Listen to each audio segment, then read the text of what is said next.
fish fillet orange with ano to? Broccoli. So first, imamarinate ko muna yung chicken, lock fillet, salmon I think, kung hindi ako nagkakamali. And then, ito imamarinate ko siya with water, rice, white pepper, ground pepper, 1 egg, olive oil, we have also the salt, and then flour. Wala kaming cornstarch, pero mas maganda kung may cornstarch. Ito, flour lang siya, ordinary flour for cooking. So, guys, lagi nyo i-check yung expiration. Yung expiration niya is sa February 20.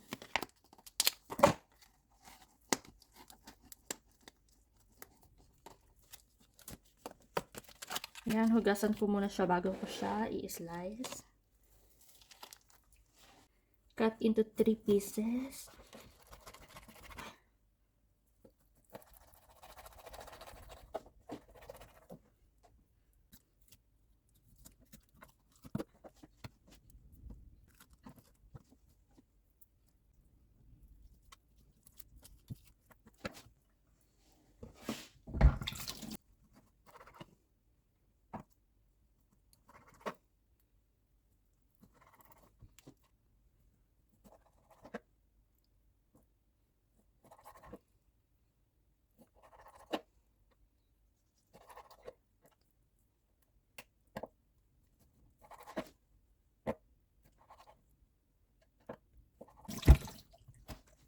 Well, 2 spoon of flour.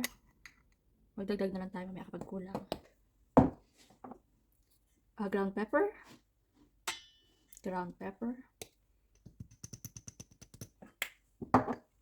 White pepper.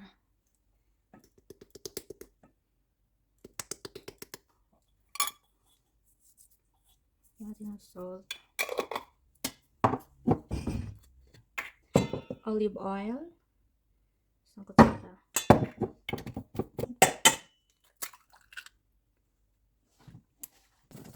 Haluin.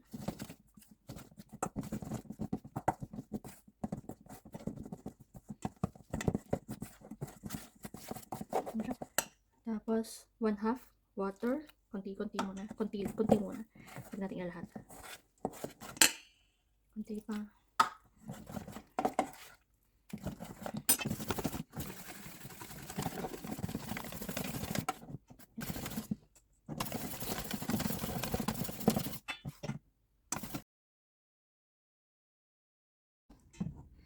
Dahil okay na siya, marinate na natin to.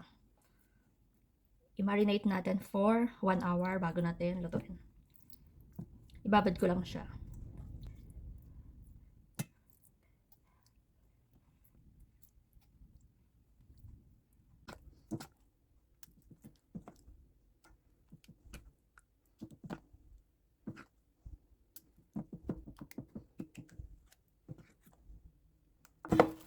Cover natin.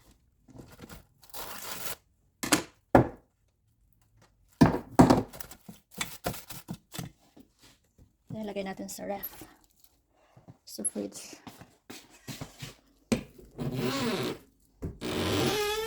Yan yung fridge namin.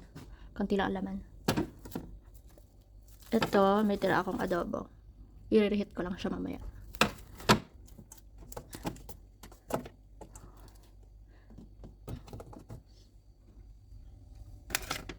Ito, magic seasoning sauce, chili sauce, sweet and sour sauce.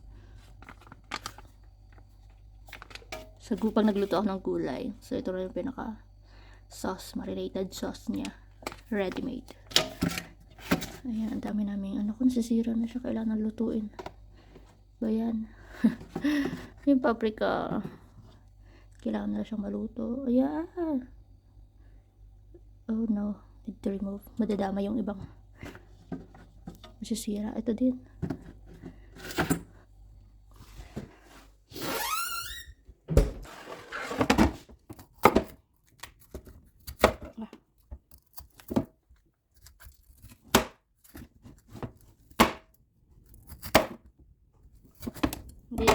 Hindi fresh yung paprika. Ito, itatayin ko siya sa labas. Sa paso.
Orange juice.